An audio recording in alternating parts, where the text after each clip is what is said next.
Reporting from Stony Brook Cabins, Gatlinburg, Tennessee. Breaking news.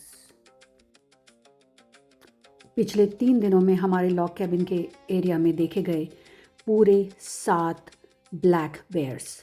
जी हाँ, 7। ये कोई वाइल्ड लाइफ डॉक्यूमेंट्री नहीं है, ये हमारी रियल लाइफ वेकेशन है। इनको देखिए, ये गाड़ी में घुस चुके थे और फिर अंदर बैठ के आराम से, जैसे उनका घर हो, कोई जल्दी नहीं, ना कोई हिचकिचाहट, बट रिलैक्स मोड में। और फिर अब थोड़ा सा सामने भी इन्होंने चेक किया है कि कोई खाना है या नहीं, थोड़ा ट्रैश कैन को सूंघा और इसके बाद ये वापस अपने घर की ओर प्रस्थान करेंगे। जंगली काले भालुओं का दिमाग उनके शरीर के आकार के हिसाब से काफ़ी बड़ा होता है और उनमें एक्सेप्शनल इंटेलिजेंस होती है। उनकी याददाश्त बहुत अच्छी होती है, वे रास्ते खोजने में माहिर होते हैं और समस्याओं को सुलझाने में भी बहुत कुशल होते हैं। थोड़ी देर में हमें इसका एक जीता जागता प्रमाण मिलेगा। साफ है कि ये भालू खाने के लिए इस कैबिन में वापस आ रहा है, क्योंकि वह इस इलाके को बहुत अच्छी तरह जानता है।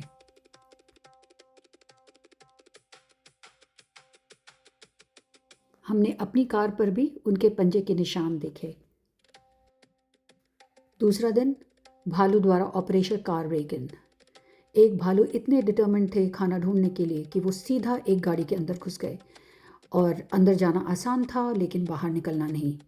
और इस कन्फ्यूजन में उन्होंने गाड़ी की ऐसी हालत कर दी कि हमें पुलिस को बुलाना पड़ा।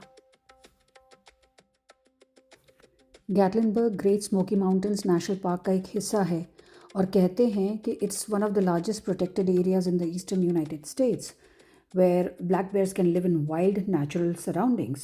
Seriously?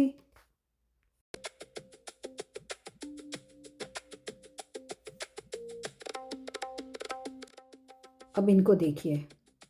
अरे भाई, इस गाड़ी को मत देखो, इस गाड़ी की हालत और बहुत ख़राब हो चुकी है।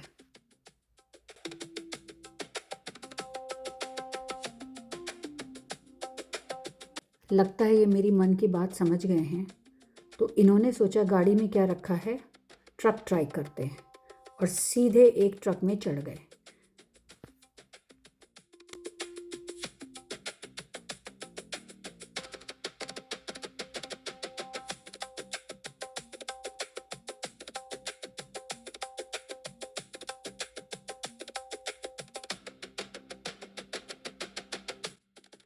अब क्या कहें, दिन भर हम बैठकर भालुओं की गिनती ही कर रहे हैं।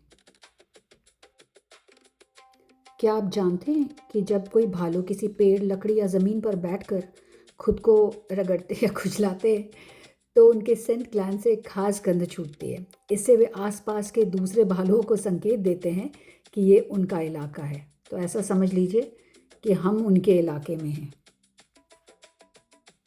ये दिखलाता है कि ये भालू पूरी तरह रिलैक्स मोड में है और उसे आसपास कोई खतरा महसूस नहीं हो रहा है। हालांकि हम 3 लोग उसके बहुत पास खड़े हैं। तीसरा दिन, भालू नंबर 6। ग्रेट स्मोकी माउंटेन के जंगलों में भालुओं की सुबह काफ़ी शांत और धीमी शुरुआत के साथ होती है, ऐसा हमें लग रहा है। नींद से जागने के बाद भालू अक्सर बाहर निकलते हैं। अब इन्हें देखिए। भालू बहुत तेज़ी से सीखते हैं। अगर किसी भालू को एक बार भी अनलॉक गाड़ी से खाना मिल गया तो वह इलाके की हर गाड़ी के हैंडल को दबाकर आजमाने लगता है। तो ये है हमारी गैटलिनबर्ग ट्रिप की सबसे बड़ी वाइल्ड रिपोर्ट। 3 दिन, 7 भालू, 1 डैमेज्ड कार और बहुत सारी दिल की धड़कन बढ़ाने वाली यादें। डर भी लगा, हैरत भी हुई, लेकिन एक बार पक्की है, ये ट्रिप हम कभी नहीं भूलेंगे।